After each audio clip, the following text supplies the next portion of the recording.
eh. Tsaka yung pamangkin ko na damay. Pinakulong? Oo. Anong kasalanan? Pinagbintangan nila na ginalaw siya kahit hindi naman. Nagbayad kami ng malaki. Sa magandang paliwanag po ang kasalanan. Ano? Kaya mo ako? Hindi. Ba't mo sinabi na kaya mo ako? Wala. Ha? Wala. Gusto mo pupunta kita sa lugar mo? Hindi. Ha? Sa magandang kaliwanag po ang kasalanan at hindi ang banal ng bulaklak sa kalangitan. Hindi ko na siya Bulaklak sa gagambalain. kalangitan. Tatanggalin ko na yung mga katikati niya sa katawan. Nakita mo ito, sasabot ko ito sa bahay nyo. Tatanggalin ko na lahat ng mga katikati niya Ano sa ang katawan. masalangit, ang bulaklak ng butito, ang banal ng bulaklak ng butito. Tatanggalin ko na nga. Papatala ko sa kanyang tahanan. Oh. Hindi ko napapahirapan yung tatay niya. Tanggalin mo, pati yung mga sakit sa tatay niya. Alisin mo. Hindi ko naman yung ginawa. O, gamitin mo mga palad mo. Tanggalin mo, ang katikit sa katawan niya.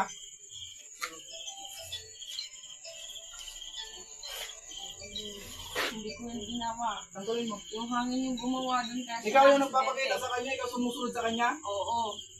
Sinusundan ko siya kahit saan siya pumunta. Kapag wala siya yung kasama niyang asawa, sinasakat ko siya.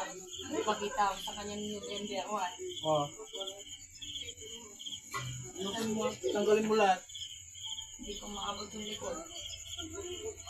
Ibalik ko yan sa'yo. Babalik ko yan sa'yo.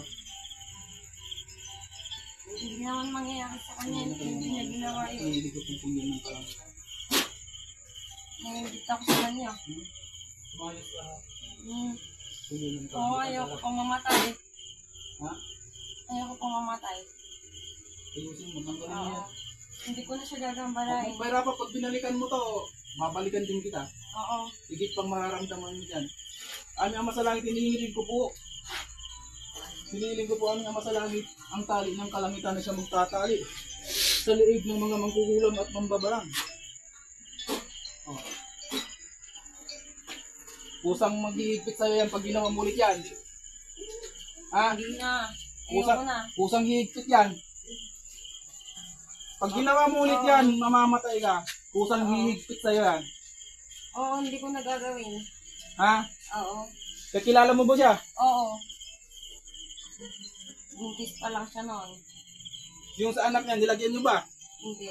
Siya lang. Wala na bang natira dyan? Wala na. Tinanggal ko na bukas. Bukas magtatay siya, matatanggal na lahat. Ayusin mo. Ayusin ko na. Pag-ibabis. Tinatawagan ko ang sa langit, ang kanyang espiritu, umalis na yan. Kapatid, balik sa katawan mo. Nanginginig ako sa'yo. Sa magandang kaliwanag ng pamayama sa langit. Ang luwan sa kanyang ng sa kalit ang ating pumilingin, ibalik ang kanyang balik na rasa. Ayo. Balik na pa, balik na ras. Ma, kuha mo na nga kayo ng ano sa barracks. Sige, balik na yan, mawala niyan. Kinukulam ka pala, upo ka. Kinukulam lang. Kinukulam pala to anak mo. Simulang buntis ka pa pala, kinukulam ka, kaya pala nakikita mo, sinusundan Oo. ka pala kung saan ka pumupunta. Ayun, pinabidyo ko sa Oo, pinabidyo kita. Oh? Totoo. Oo nga. Click ang mata mo, sundin mo ako. Mamaya, pakita ko sa yung video. Para hindi ka nang balikan. Sundin mo ako. Hindi nga ka sa langit. Pinulang pala to anak mo. Sige mo na mo. Magandang kaliwanagan po.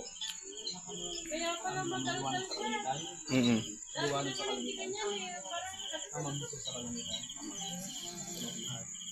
Ano nga ba na ng mga sa kalangitan? Anghel sa kalangitan. Ama sa langit. Maraming salamat. Kaya pala may sumusunod sa kanya. Pagalingan. Maraming katawan. Kaya nga pinapatingin ko sa kanya kasi sabi niya may nakita daw siya. Kaya pinapatsik ko kay Buddy kasi marunong naman itong gamot. Ama sa langit. Si sir, marunong naman ng gamot yan. Buntis pa pala yan, kinulang naman. Kabaluluwanan. Ang kakabal ay ano siyang kakabal? Sabi niya kasi may nakita siya. kasi Kaya pinapakita ko. kahit paanong kahit paanong gamot ng mister ko. Karami niyang gamot kunwari iinom siya ng cetirizine at saka yung prednisone. Simulang pagkabuntis niya, kinukulang na siya. May pinakulong daw kayo. Sino pinakulong niyo? yung ano, Kaya po pala kahit Yung- pumasok ako ng church, nang, nagsisimba ako sa nang church. rip sa kanya. Sir, nagsisimba ako sa Binata yun, taga-Western. Siyempre, Lumalabas lahat ng butli-butig sa likod ko. Sabi nila sa ospital na ano daw ako, meron daw akong allergy. Wala na yan. Ito siya, sir, oh. Wala na yan, tinanggal na nila. Tinanggal na. Ito siya, oh. Tinanggal na kanina. yan. Tatanggalin na siya. Ah, natanggal. na yan. kasi ano siya, yung nang rip sa kanya nung ano pa, Huwag ano na mag... siya, Huwag yung Lord God, Panginoon, Diyos lang. Gumagalaw yung kung babag- pangako kanina. Kung Tapos babanggitin mo yun, nasasakal. dudugtungan mo lang ng langit. Opo. Kasi ang binabanggit niya, Diyos, Lord God, Panginoon, sila yung mga tumaksakrinsa at sila ating Ama sa langit na naruroon sa ilalim na siya nagpapanggap na Diyos, Lord God, Panginoon. Yung nararapat udugtungan ng langit. nilasing siya na yan dati. Tapos nire San Jose Western. Siyempre, nilaban namin yung kaso. So, panoorin mo sa video niya. Ano orin? Panood nga. Mamaya.